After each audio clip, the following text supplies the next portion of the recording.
आजही अमुक अमुक दिवशी मी हा देह ठेवणार आहे असं सांगावं इतका अधिकार त्यांना प्राप्त व्हावा. याचं कारण जन्माला येऊन देहाचं जे सार्थक करायचंय ते त्यांचं करून झालंय. त्यांच्यासाठी देह धारण करणं हा सगळ्या समाज हितासाठीचा एक कार्यक्रम आहे असं म्हणायला हरकत नाही. की समाजाचं हित व्हायचंय, काहीतरी चांगलं करायचंय म्हणून आता मला देह धारण केला पाहिजे म्हणून हे स्वामी, हे संत अवतरित होत असतात. स्वामीजी आम्हाला सांगतात, ध्येयासाठी सुखे वेचू प्राण, सत्यासाठी मारू स्वार्थावरी लाथ,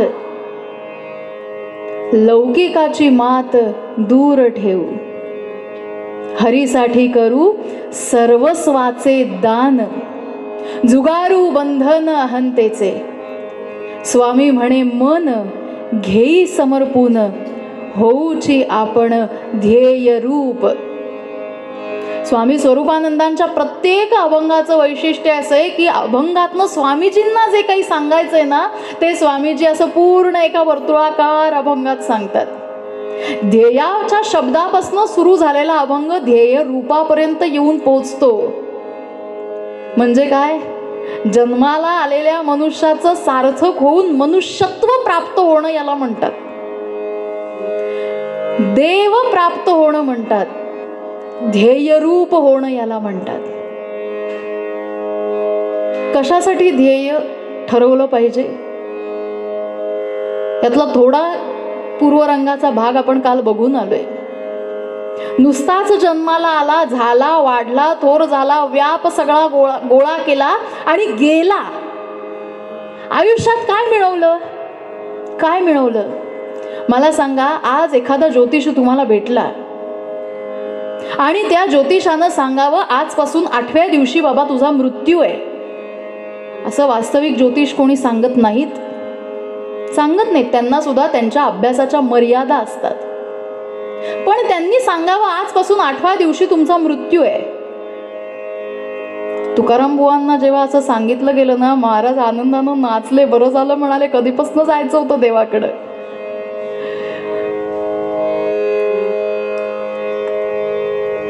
असं समजा, विचार करा, क्षणभर त्या विचारात जा, डोकावून पहा आपल्या अंतर्मनात. एखाद्या ज्योतिषाने सांगितलं आजपासून 8व्या दिवशी तुमचा मृत्यू आहे, तुमच्या शरीराला धोका आहे. मला सांगा तुम्ही काय कराल? काय कराल? मनुष्य काय करेल?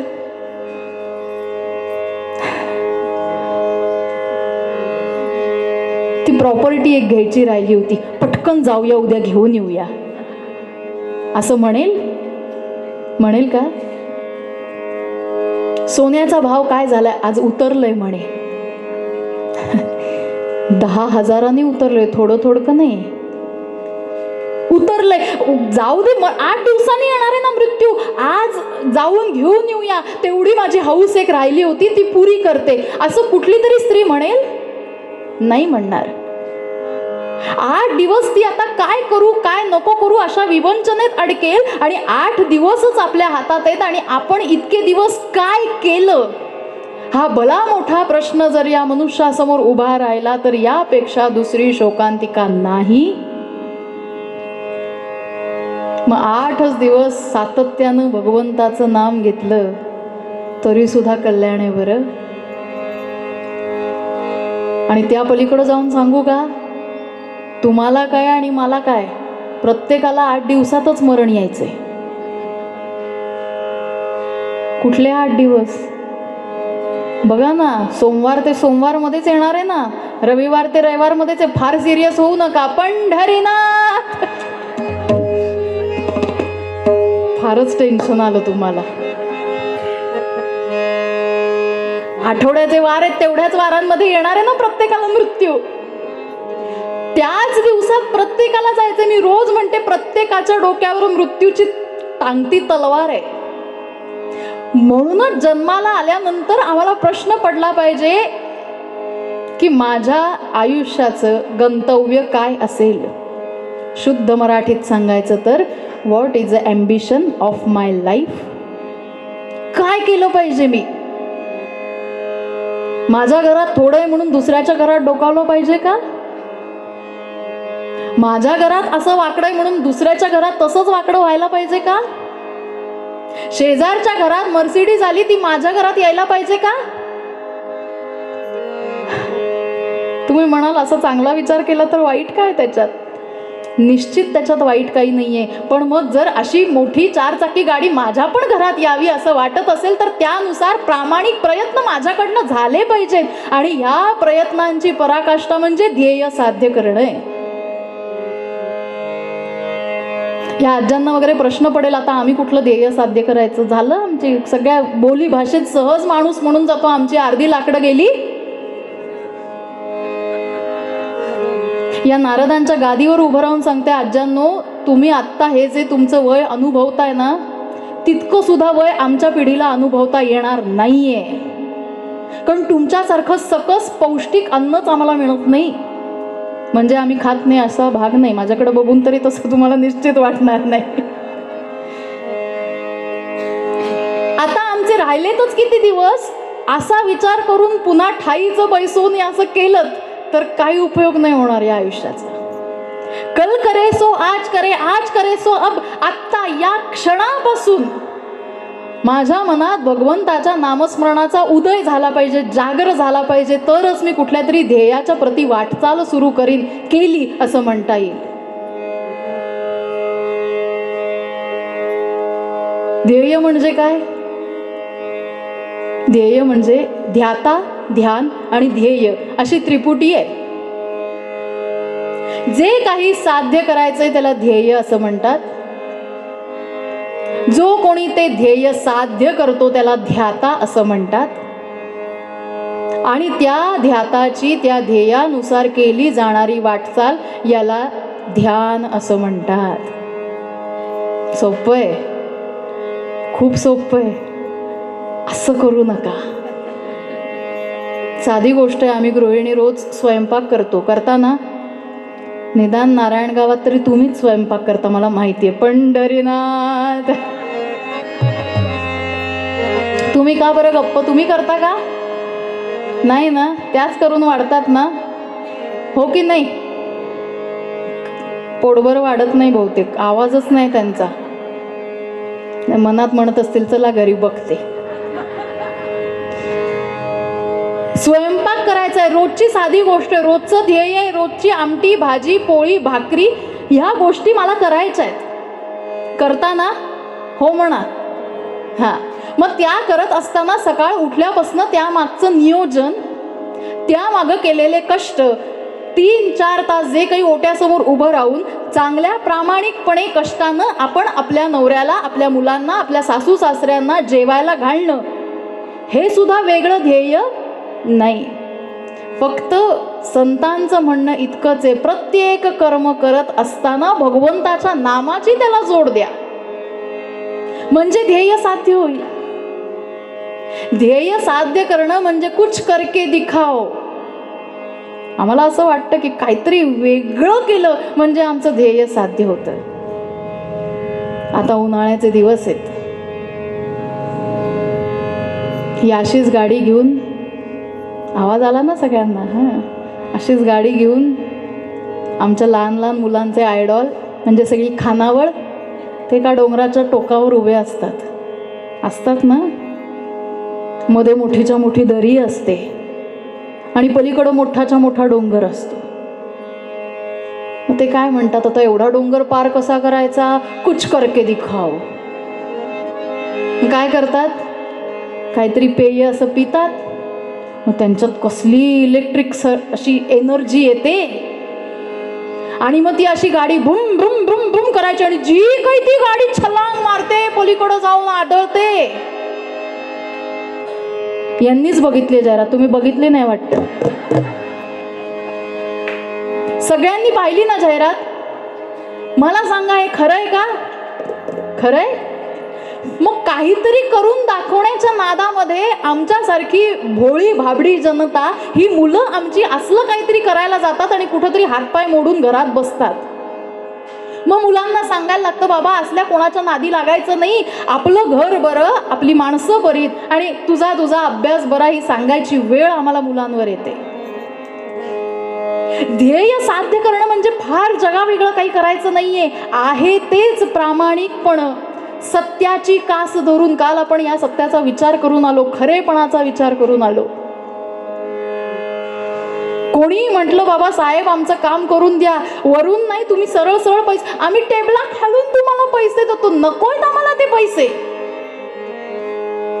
तुम्ही घेत नाही मला माहितीये, पण तुम्ही देऊ सुद्धा नका, म्हणजे घेणाऱ्याची सवय आपोआप जाईल. जमेल का? हे सुद्धा एक समाज सुधारण्याचं कार्य आहे हो. आजची गोष्ट सांगते, अगदी सकाळची. आज या भागात कुठंही पेट्रोल मिळालं नाही. पार आम्ही कुठं जाऊन आलो, ओतूरला जाऊन आलो. ज्या पंपावर जावं त्यांनी सांगावं पेट्रोल संपलं. मी म्हटलं ठीक आहे बाबा, जुन्नर मधलं संपलं. ते म्हणाले शनिवार रविवार आमच्याकडं माणसं खूप आली, पेट्रोल संपलं. मंचरला जाऊन आलो, पेट्रोल संपलं. माहितीये का तुम्हाला आज पेट्रोल संपलं होतं तुमच्या इथं? हा, सगळीकडं फिरलो, पेट्रोलच नाही. मला शंका इतकीच आली की बाबा खरंच पेट्रोल संपलं तर एखाद दुसऱ्या तिसऱ्या पंपावरचं पेट्रोल संपेल, 10ही पेट्रोल पंपातलं पेट्रोल कसं काय संपतं? म्हणजे काय, तुम्ही 2 रुपये आम्हाला जास्त द्या, आम्ही तुम्हाला पेट्रोल. ही सवय आपणच आपल्या माणसांना लावून घेतली आहे आणि म्हणून अशानं समाजाचं विघटन होत राहतं. समाजामध्ये प्रत्येक वेळी दुफळी माजत राहते. म्हणून स्वामीजींनी आधीच सांगितलं, सत्यासाठी धरू, सत्याचा मार्ग स्वीकारायचा आहे. लौकिकाची मात दूर ठेवू. कुठल्याही लौकिक गोष्टीसाठी, साध्या प्रसिद्धीसाठी. कालच आपण कीर्तीचंही वर्णन ऐकून आलो. ती कीर्ती, ती प्रसिद्धी जशी चांगल्या मार्गानं आपल्याकडे येते तशी वाईट मार्गानं सुद्धा येणारी आहे. मग ती कीर्ती वाईट मार्गानं येऊ नये असंच वाटत असेल तर त्या सत्याची कास धरून आपलं ध्येय साध्य करायचं. बघा, कॉलेजमधले एक तरुण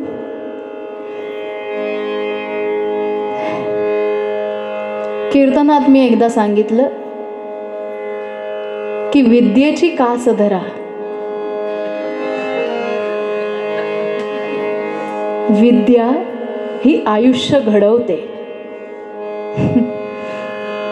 कीर्तनात या पोरानं हे वाक्य ऐकलं. 2 वर्षांनी जेव्हा त्याच गावात उत्सवासाठी गेले तेव्हा त्यानं सौ विद्या माझ्या समोर आणली. मी कीर्तनात कुठल्या विद्येविषयी बोलत असेन? कुठली विद्या? अभ्यास, शिक्षण या बाबतीतली.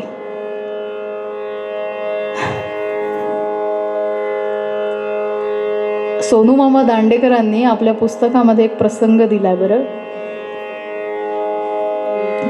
मामासाहेबांनी काहीतरी करायचं, ध्येय वेड व्हायचं, अशांसाठी एक दृष्टांत दिला. हल्लीच आपल्याकडे एक चित्रपट येऊन गेला, मला वाटतं एक 8-9 वर्ष झाली असतील. आई वडिलांच्या संमतीशिवाय घरातून पळून जायचं. आणि कुठला पिक्चर? वाह, एवढी वर्ष झाली चित्रपटाला, तुमच्या लक्षात आहे? चांगला इम्पॅक्ट आहे तुमच्या सगळ्यांवर. तसाच एखादा चित्रपट बघितला आणि या दोन्ही मुलांनी ठरवलं की आपण पळून जायचं. झालं, पळून गेले. वेडं वय असतं, समजत नाही. काहीतरी वेगळं करायचं. ती सांगते मुलगी की अरे आपण घरी सांगूया. नाही म्हणे, मग घरी सांगितलं तर मग ते जगापेक्षा वेगळं कसं होणार? काहीतरी वेगळं केलं तर चर्चेत राहतात माणसं. काय माणसांचे विचार आहेत एक एक. नाही म्हणाले आपण पळून जाऊया, ठीक आहे म्हणाले. आणि काय सांगावं, नव्याचे 9 दिवस रोज भांड्याला भांडं लागायला लागलं. रोज भांडणं. बरं सांगायचं कोणाला? दोघंही पळून आलेत. दोघांच्याही घराची दारं एक दिवस यांच्या घरी एक साधू बाबा आलाय आणि तो दारात उभं राहून, माई भिक्षा देतेस का ग, असं त्यानं म्हणावं आणि दारातनं एक तांब्या जोरात त्यांच्याकडे आला. त्यांनी फक्त चुकवला नेम. धडधडायला लागलं त्या साधू बाबांना. नक्की चाललंय काय घरात? भांड्यांचे आवाज येतात. म्हणून त्या साधू बाबानं बाहेरनं आवाज दिला, अगं पोरी काय झालं ग? आणि आपल्याला कोणीतरी 4-5 महिन्यांनी पोरी म्हणून हाक मारली. त्या मुलीला इतकं बरं वाटलं, ती पोरगी धावत धावत धावत बाहेर आली आणि साधू बाबांचे पाय धरले. बाबा बाबा, किती महिने झाले माझे वडील मला अशी हाक मारायचे. पोरी, हो पोरी, काय झालं अगं, काय झालं? साधू बाबा, काय झालं म्हणजे काय चाललंय तुम्हाला? कळलं तुमची भांडणं चालू आहेत, पण इतकी एकमेकांना मारावं इतकी? हो म्हणाले. काय करणार? आई वडिलांना सोडून इथं आले. अगं बाई, कशाला आलीस पण? काय करणार म्हणाले. आयुष्यात ध्येय हेच ठरवलं होतं, काय पळून जायचं. अशी आहेत बरं का समाजात. आपल्या चौफेर बघा, अशी अनेक माणसं आहेत. हेच ध्येय ठरवलं होतं. मग आता काय झालं? नाही म्हणाले. कॉलेजमध्ये असताना सारखं माझ्या मागं मागं मागं फिरत होता. मला म्हणायचा, चंद्रमुखी चंद्रमुखी, किती सुंदर तुझं मुख. वेगवेगळी गाणी म्हणायचा. मला वाटलं हा आयुष्यभर माझी काळजी घेईल. पण जशी मी लग्न करून घरी आले तशी चंद्रमुखीची मी सूर्यमुखी झाले. आणि आता तर काय म्हणाले, आज तर हद्दच केली, आज मला ज्वालामुखी म्हणाला. कसं गप्प राहू? साधू बाबा म्हणाले, कुठे आहे तुझा नवरा, कुठे आहे? तो आला खाली तोंड घालून. साधू बाबा, हिच्या एकटीचं ऐकू नका म्हणाले. माझी सुद्धा हीच गत आहे.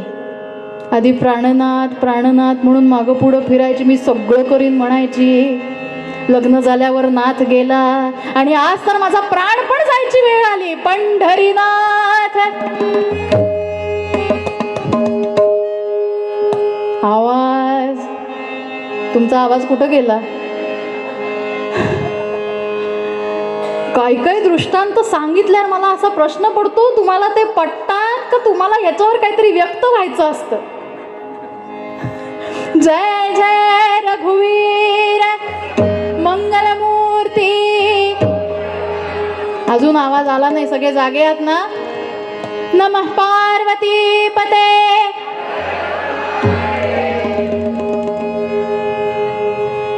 ध्येयासाठी सुखे वेचू प्राण. स्वामीजी सांगतात, असली लौकिक ध्येय आयुष्याशी गाठीशी बांधून आयुष्याचं कल्याण होणार नाहीये, तर आयुष्य कल्याणला जाईल. आहे ना कल्याण? मोठं जंक्शन आहे. मनाची धाव तिथपर्यंतच जाईल. आयुष्याचं कल्याण करायचं असेल तर काय करायचं? स्वामीजी पुढच्या चरणात सांगतात, हरीसाठी करू सर्वस्वाचे दान, झुगारू बंधन अहंतेचे. भगवंताची प्राप्ती करून घ्यायची असेल तर हरीसाठी सर्वस्वाचं दान करण्याची आमची तयारी पाहिजे. आम्ही सर्व दान करू, स्व मात्र आपल्याजवळ ठेवू. त्या मुंबईमध्येच कीर्तनाला गेले होते आणि कीर्तन चालू होतं. प्रचंड गरमी आणि गर्दी सुद्धा. छोट्याशा मंदिरात सगळे दाटीवाटीनं बसलेत.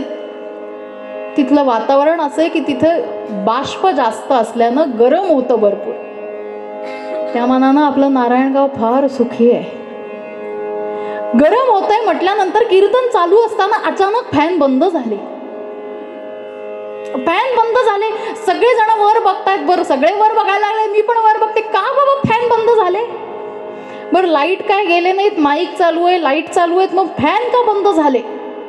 म्हणून मीच जरा एकानं म्हटलं, हो जरा ते फॅन बंद झालेत, फॅन लावा. तो एक माणूस नंतर आलेला, तो उठून उभा राहिला. तो म्हणाला, ताई, या मंदिराला मी फॅन दान केलेत आणि माझं त्या पातीवर नाव आहे म्हणाले फॅनच्या.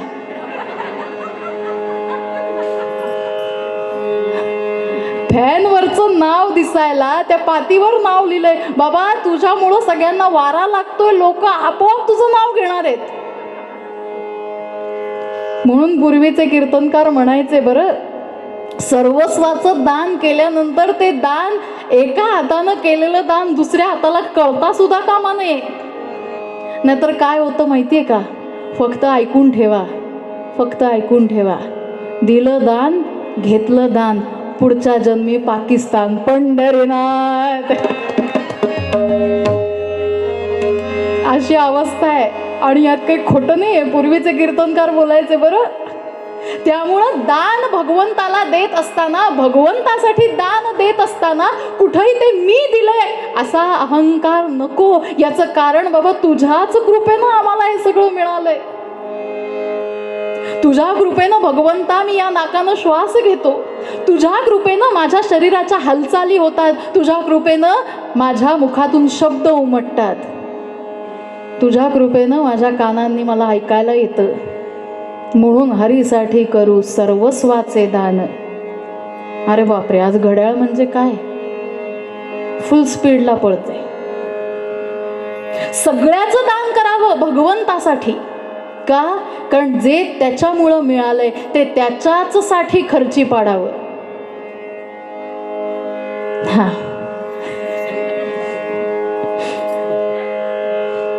पुढं स्वामी सांगतात, स्वामी म्हणे मन घेई समर्पून. भगवंता माझं मन तू समर्पित करून घे, आणि माझं मन समर्पित केल्यानंतर होऊची आपण ध्येय रूप.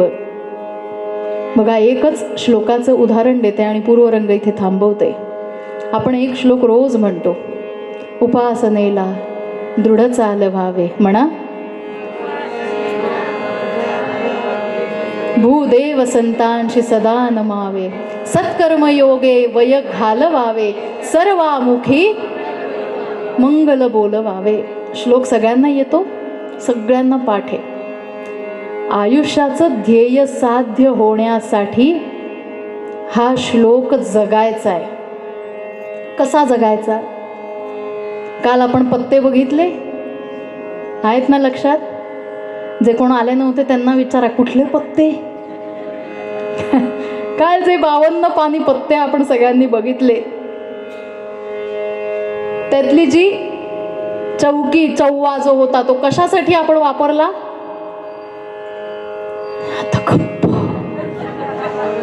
बापरे, परीक्षा घेतात का काय आता आमची? उगाच बसलो पुढे. 4 वर्ण बघा, आमच्या 4 अवस्था आहेत. ब्रह्मचर्याश्रम, गृहस्थाश्रम, वानप्रस्थाश्रम आणि संन्यासाश्रम. या 4 आश्रमातनं आपल्या प्रत्येकाला जायचंय, बरोबर ना? मग या 4 आश्रमाला या श्लोकाची 4 भागात विभागणी करायची आहे, म्हणजे ध्येय साध्य करणे. सोपं आहे ना आता? हो म्हणा. हो, अतिशय सोपं आहे. अहो, काहीच अवघड नाहीये. कशासाठी एवढं टेन्शन घेता? अध्यात्म म्हणजे काही अवघड नाहीये. कुठंच तुम्हाला असं मी म्हणत नाही की तुम्ही रोज 2 तास जपाची माळ घेऊन बसा. घेतलीत तर उत्तमच आहे. पण समाजात आम्हाला 2 प्रकारची माणसं बघायला मिळतात, जी खूप व्यस्त असतात कामात. 2 प्रकारची माणसं, जी अत्यंत व्यस्त असतात, पण व्यस्ततेत सुद्धा जरासा वेळ काढून का होईना देवाचं नाव घेतात. हा एक भाग झाला. आणि दुसऱ्या प्रकारची माणसं अशी आहेत ना, जी काहीच करत नाहीत, रिकाम टेकडी असतात ना, पण त्यांना वेळ नसतो देवाचं नाव घ्यायला. आहे की नाही? कुठं लांब बघू नका, आपल्या शेजारी म्हणजे इथं लगेच नको, शेजारी पाजारी बघा, आपले डोळेत ना ते सगळीकडे फिरवा, चौफेर नजर फिरवा. अनुभवापेक्षा दुसरा कोणी गुरु नाहीये. त्याच्यातनं शिकायचंय. काय करायचंय? बाल्याश्रमात असताना, ब्रह्मचर्य असताना उपासनेला दृढ चालवावे. लहान वयामध्ये उपासना करायची आहे. पण याच लहान वयात आम्ही आमच्या मुलांच्या खांद्यावर भरपूर जड दप्तर देतो, त्याच्यावर भरपूर आशा अपेक्षा लादतो, त्याला सांगतो, त्याचं ध्येय आम्ही ठरवतो बरं का. तुला मोठं झाल्यावर डॉक्टर व्हायचंय, तुला मोठं झाल्यावर इंजिनियर व्हायचंय, तुला मोठं झाल्यावर अमुक व्हायचंय, तमुक व्हायचंय. निश्चित मुलांना सांगा. पण एकच गोष्ट सांगते, लहान वयात लावलेली उपासनेची, भगवंताच्या नामाची गोडी आयुष्य घडवायला मदत करत असते. तुम्हाला नाही गृहस्थाश्रमात भगवंताचं नाव घ्यायला वेळ मिळाला ना, पण लहान वयात घेतलेलं नाम आपल्याला तिथं कामी पडतं. ते खर्ची होत असतं, ती इन्व्हेस्टमेंट आहे बरं का, चक्रवाढ व्याजानं मिळणारी. म्हणून लहान वयात तुम्ही म्हणाल आमची पोरं ऐकतच नाहीत, कधी बसणार बाबा देवापुढं. काही हरकत नाही, तुम्ही म्हणा मोठ्या मोठ्याने देवाचं नाव, तुम्ही म्हणा, त्यांच्या कानावर संस्कार होतील. तुम्ही म्हणा मोठ्याने रामरक्षा म्हणा, भीमरूपी म्हणा, हनुमान चालिसा म्हणा. तुम्हाला म्हणता येत नसेल तर आमच्याकडं सतत हातात असणारा मोबाईल आहे, त्याच्यात यूट्यूब असतं, त्याच्यावर कोणाचंही अतिशय स्पष्ट उच्चारात म्हटलेलं रामरक्षा भीमरूपी हे रोज ऐकवा मुलांना.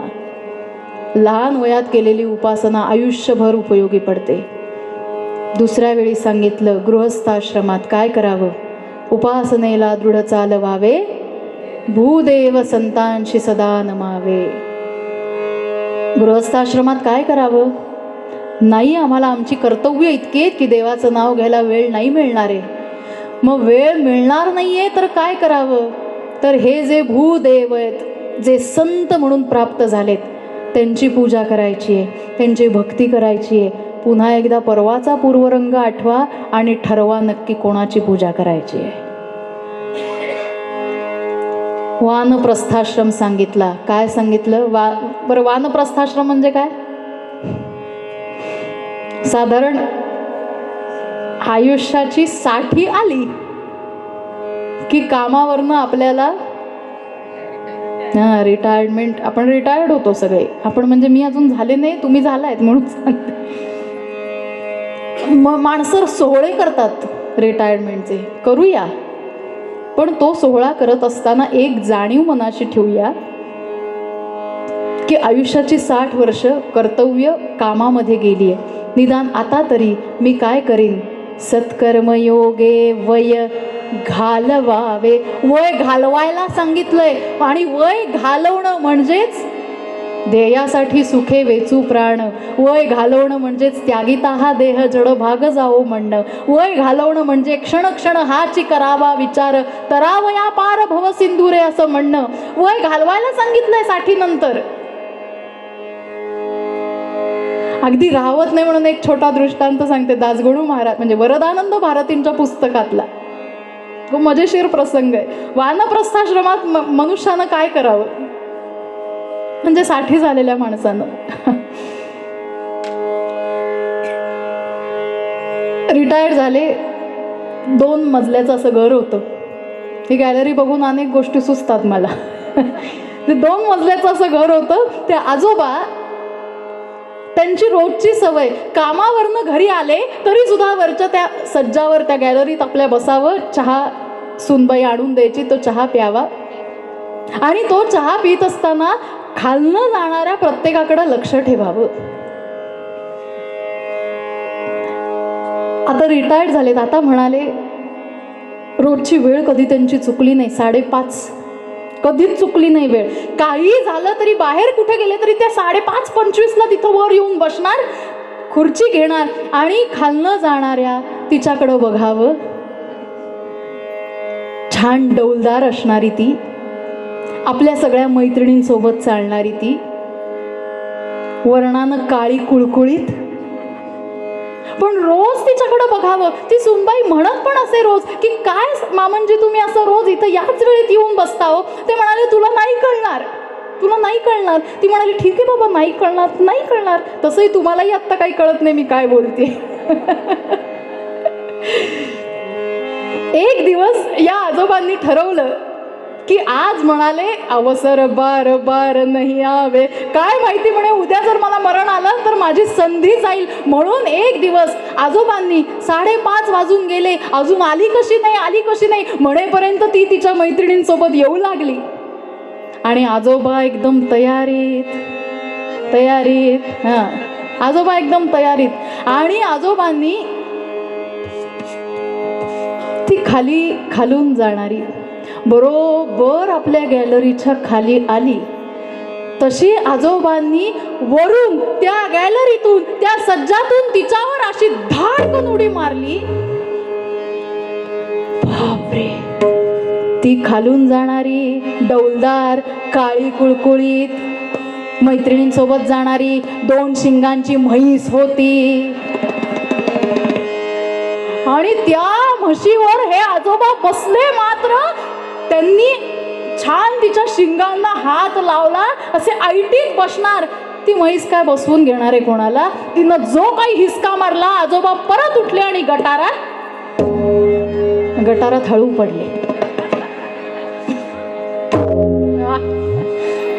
आता आजोबा गटारात पडले म्हटल्यावर सगळे आसपासचे लोक, दुकानातले लोक गोळा झाले. आजोबांना हातपाय मोडले. हो, आधी वरनं उडी मारली, हातपाय मोडले, उचलून आजोबांना घरी आणून ठेवलं. सुनबाईने डोक्याला हात मारला. कर्म माझं म्हणाले, बाबा काय तुम्हाला शोभतं का हे? म्हणजे रोज ही 5:30ची वेळ त्या म्हशीसाठी? हो म्हणाली. का का ते आजोबा उत्तर देतात, लहानपणापासून माझं ध्येय होतं, लहानपणापासून माझी इच्छा होती की कधीतरी मी म्हशीच्या अंगावर बसीन. माझा एकही शब्द नाही बरं वरदानंद भारतींच्या पुस्तकातलं. मनाचा बोध, मनोबोध मधलं हा दृष्टांत आहे. मग मला सांगा, वयाची ही अवस्था असताना हे असं म्हशीवर बसावं का? हे ध्येय असावं का आपल्या मनाशी? नाही म्हणा. लक्ष ठेवा बरं का.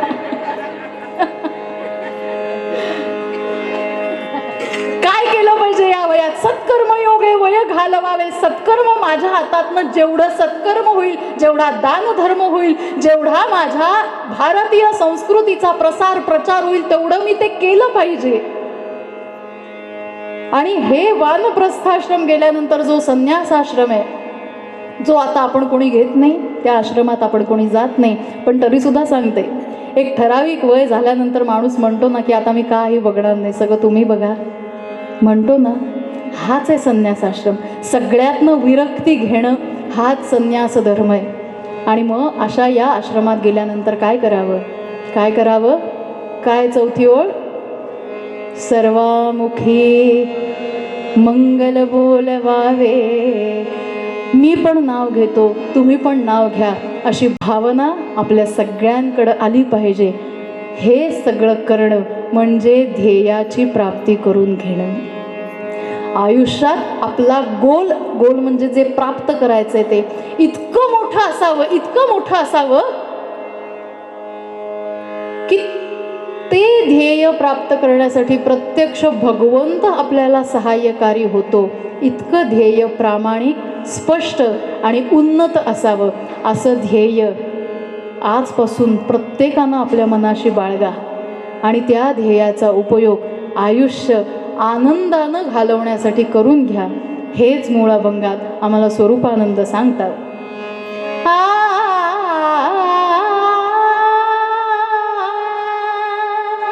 ध्येयासाठी जगू सोसू सुख दुःखे. ध्येयासाठी जगू सोसू सुख दुःखे. ध्येयासाठी जगू सोसू सुख दुःखे.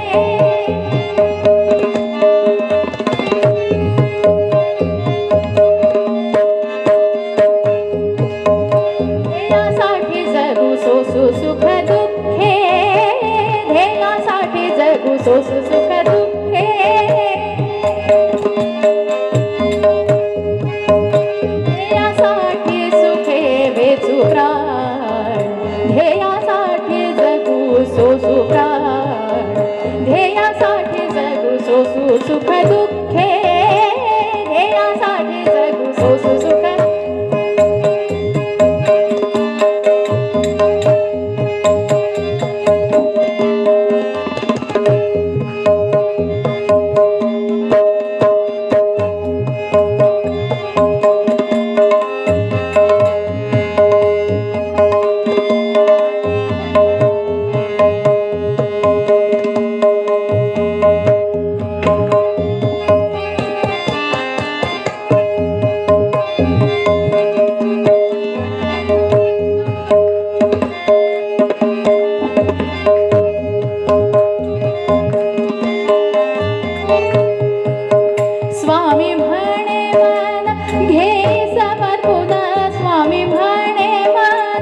ध्येय समर्पून होचे आपण ध्येय रूप, होचे आपण ध्येय रूप. ध्येयासाठी जगू सोसू सुख दुःखे, ध्येयासाठी जगू, ध्येयासाठी जगू, ध्येयासाठी जगू सोसू सुख दुःखे.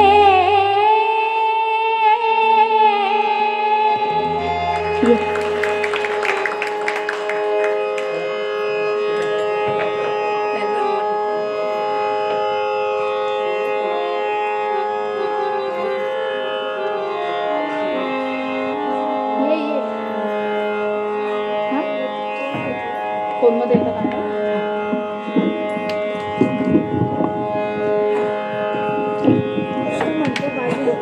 काय जमन तुला, मी सांगते तुला.